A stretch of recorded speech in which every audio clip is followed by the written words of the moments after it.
ನಮ್ಮ ದೇಶದಲ್ಲಿ ಕಣ್ಣು ಬಾಯಿ ಕಿವಿ ಇಲ್ಲಿರೋಂಥ ಒಂದು ಕೇಂದ್ರ ಸರ್ಕಾರ ಯಾವುದಾದ್ರು ಇದೆ ಅನ್ನೋದಾದರೆ ಅದು ಅಮಿತ್ ಶಾ ಮತ್ತು ಮೋದಿ ನೇತೃತ್ವದ BJP ಸರ್ಕಾರ. ಇವತ್ತಿನ ದಿನ ಅವರು ಮನ್ ಕಿ ಬಾತ್ ಅಂತ ಹೇಳ್ತಾ ಇದ್ದಾರೆ, ಮನಸ್ಸಿನ ಮಾತು ಹೇಳ್ತಾ ಇದ್ದಾರೆ. ಅವ್ರಿಗೆ ಹೃದಯನೇ ಇಲ್ಲ, ಕರುಳೇ ಇಲ್ಲ ಇವ್ರಿಗೆಲ್ಲನೂ. ಇವತ್ತು ದಿವಸ ಜಂತರ್ ಮಂತರ್ ನಡೀತಾ ಇರೋಂಥ ಘಟನೆಗಳು ನೋಡ್ತಾ ಇದ್ದಾರೆ. ಇವರಲ್ಲಿ ಇಲ್ಲಿ ಸರ್ಕಾರ ಇದೆಯಾ ಅಂತ ನಮಗೆ ಕನ್ಫ್ಯೂಸ್ ಆಗ್ತಾ ಇದೆ.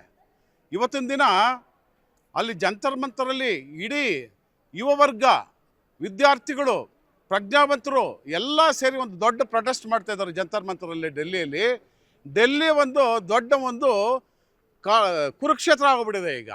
ಅಂಥದ್ರಲ್ಲಿ ಜನಗಳ ಧ್ವನಿಯನ್ನು ನಡೆಸೋದಕ್ಕೆ ಇವತ್ತಿನ ದಿನ ಮೋದಿಯವರು ಏನು ಮಾಡ್ತಾ ಇದ್ದಾರೆ ಅಂತಂದರೆ ಎಲ್ಲ ಟ್ರೈನ್ಗಳು ಬಂದ್ ಮಾಡಿದ್ದಾರೆ. ಈಗ ಕರ್ನಾಟಕದಿಂದ ಯಾವುದು ಕ್ಯಾಪಿಟಲ್ ಸಿಟೀಸ್ ಇದೆ ಸ್ಟೇಟ್ಗಳಲ್ಲಿ, ಇಲ್ಲಿಂದ ಜನ ಎಲ್ಲ ಹೊರಡು ದೊಡ್ಡ ಪ್ರೊಟೆಸ್ಟ್ಗೆ ಕಾರಣ ಆಗುತ್ತೆ ಅನ್ನೋ ನಿಟ್ಟಿನಲ್ಲಿ ಎಲ್ಲ ರೈಲುಗಳು ಬಂದ್ ಮಾಡಿರೋಂಥದ್ದು. ಇದಕ್ಕಿಂತ ಸರ್ವಾಧಿಕಾರಿ ಧೋರಣೆ ಇದೆಯಾ ಅಂತ ನಾವು GR ಆರ್ಥೋಪೆಡಿಕ್ಸ್ ಕೋಲಾರ್ ಮೂಳೆ ಚಿಕಿತ್ಸಾ ಕೇಂದ್ರ ಅತ್ಯಾಧುನಿಕ ತಂತ್ರಜ್ಞಾನ ಬಳಸಿ ಎಲ್ಲ ಮೂಳೆ ಸಂಬಂಧಿ ಸಮಸ್ಯೆಗಳಿಗೆ ಪರಿಹಾರ. ಜಾಯಿಂಟ್ ರಿಪ್ಲೇಸ್ಮೆಂಟ್, ಸ್ಪೋರ್ಟ್ಸ್ ಸಂಬಂಧಿ ಸಮಸ್ಯೆಗಳು, ಮೂಳೆ ಮುರಿತ, ಸ್ಪೈನ್ ಶಸ್ತ್ರಚಿಕಿತ್ಸೆಗಾಗಿ ನುರಿತ ಮೂಳೆ ತಜ್ಞರನ್ನು ಸಂಪರ್ಕಿಸಲು 7022532255ಕ್ಕೆ ಹಿಂದೆ ಕರೆ ಮಾಡಿ. ಯೋಚನೆ ಮಾಡಬೇಕು. ಜೊತೆಗೆ ಏನು ಪ್ರೊಟೆಸ್ಟ್ ನಡೀತಾ ಇದೆ ಆ ಜಾಗದಲ್ಲಿ ಅದಕ್ಕೆ ಮೆಟ್ರೋ ಸೌಕರ್ಯ ಕೂಡ ಕಟ್ ಮಾಡಿದ್ರು ಮೋದಿಯವರು. ಅಂದರೆ ಇದಕ್ಕಿಂತ ಸರ್ವಾಧಿಕಾರಿ ಧೋರಣೆ ಮತ್ತು ಜನಗಳ ಧ್ವನಿಯನ್ನು ಅಡಗಿಸುವಂಥ ಒಂದು ಕಾರ್ಯಕ್ರಮ ಇಟ್ಕೊಂಡಿದ್ದಾರಲ್ಲ, ಇದಕ್ಕಿಂತ ದೊಡ್ಡ ಸರ್ವಾಧಿಕಾರಿ ಪ್ರಪಂಚದಲ್ಲಿ ಯಾರು ಇದ್ದಾರಾ ಅಂತ ಹೇಳ್ಬಿಟ್ಟು ನಮಗೆ ನಿಜವಾಗ್ಲೂ ಸಹ ಇದೊಂದು ಪ್ರಶ್ನೆ ಆಗಿದೆ. ಇವತ್ತಿನ ದಿನ ದೇಶದ ಪ್ರಜ್ಞಾವಂತರು, ಸೆಲೆಬ್ರಿಟೀಸು ಎಲ್ಲನೂ ಏನು ಈ ಚೌರ್ಯ ನಡೀತಾ ಇದೆ ಇಂಥದ್ದು, ಈ BJP ನೇತೃತ್ವದ ಸರ್ಕಾರ, ಆ ಧರ್ಮೇಂದ್ರ ಪ್ರಧಾನ್ ಅನ್ನೋ ಮನುಷ್ಯ ಬರೀ ಅಧಿಕಾರನೇ ಮುಖ್ಯ ಅಂತ ಹೇಳ್ತಾ ಇದ್ದಾನಲ್ಲ, ಆ ಮನುಷ್ಯ ಮಕ್ಕಳ ಆತ್ಮಗಳು ಅವತ್ತು ನರಳಿ ಸತ್ತ ಆತ್ಮಗಳು ಇವತ್ತು ಶಪಿಸ್ತಾ ಇದ್ದಾವೆ ಈ ಧರ್ಮೇಂದ್ರ ಪ್ರಧಾನ ಮತ್ತು ಮೋದಿನ, ಈ ಅಮಿತ್ ಶಾನ. ಯಾಕಂತಂದರೆ ಪಾಪ ಮಕ್ಕಳನ್ನ ಕಳ್ಕೊಂಡ ಪೋಷಕರು ಇವತ್ತು ನರಳ್ತಾ ಇದ್ದಾರೆ. ಅವ್ರಿಗೆ ಅಕಸ್ಮಾತ್ ಯಾವುದೋ ಕಾರಣಕ್ಕೆ ಯಾವುದೋ ಒಂದಷ್ಟು ಸಹಾಯಧನ ಕೊಡೋದಲ್ಲ ಮುಖ್ಯ, ಅವರಿಗೆ ನ್ಯಾಯ ದೊರಕಬೇಕು ಅಂತಂದರೆ ಮತ್ತೆ ಇಂಥ ಘಟನೆಗಳು ನಡೀಬಾರ್ದು, ಪೇಪರ್ ಲೀಕೇಜ್ ಆಗಬಾರ್ದು. ಏನೋ ಅರ್ಹರಿರ್ತಾರೆ ಅವರಿಗೆ ಅವಕಾಶ ಆಗಬೇಕು.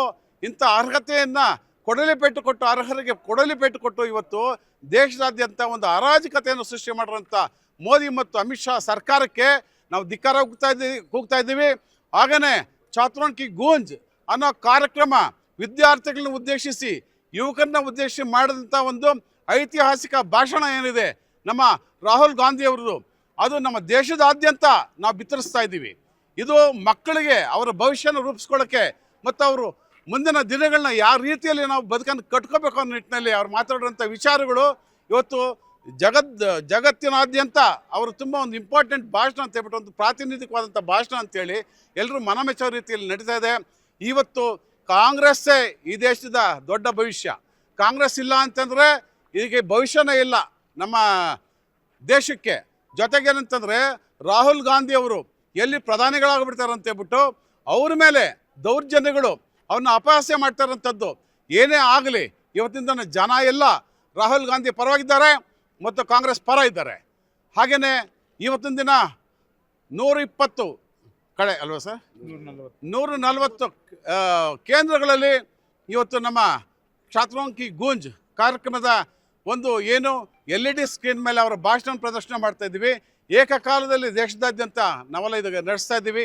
ಈ ಕಾರ್ಯಕ್ರಮಕ್ಕೆ ನಮ್ಮ BR ನಾಯ್ಡು ಸರ್ ಅವರು KPCC ವತಿಯಿಂದ ಒಂದು ಸಾರಥ್ಯವನ್ನು ತಗೊಂಡು, ಜೊತೆಗೆ ನಮ್ಮ ಎಲ್ಲ ಕಾಂಗ್ರೆಸ್ ಕಮಿಟಿ ಏನಿದೆ ನಮ್ಮ ಜಿಲ್ಲೆಯಾದ್ಯಂತ ಎಲ್ಲ ಹಿರಿಯರು, ಯೂತ್ ಕಾಂಗ್ರೆಸ್ ಮುಖ್ಯವಾಗಿ, ವಿದ್ಯಾರ್ಥಿ ಕಾಂಗ್ರೆಸ್ ಮುಖ್ಯವಾಗಿ, NSUI ಮುಖ್ಯವಾಗಿ, ಇಂಥವರೆಲ್ಲ ಜೊತೆಗೂಡಿ ಈ ಕಾರ್ಯಕ್ರಮವನ್ನು ನಮ್ಮ ಕೋಲಾರದಲ್ಲಿ ನಮ್ಮ ಮದರ್ ತೆರೇಸಾ ಪಾಲಿಟೆಕ್ನಿಕ್ ಕಾಲೇಜ್ ಏನಿದೆ ಇಲ್ಲಿ ನಮ್ಮ ಶ್ರೀಕೃಷ್ಣನ್ ಅವರ ಕಾಲೇಜ್ ಪ್ರೆಮಿಸಸ್ಸಲ್ಲಿ ಈ ಕಾರ್ಯಕ್ರಮವನ್ನು ನಾವು ಮಾಡ್ತಾಯಿದ್ವಿ.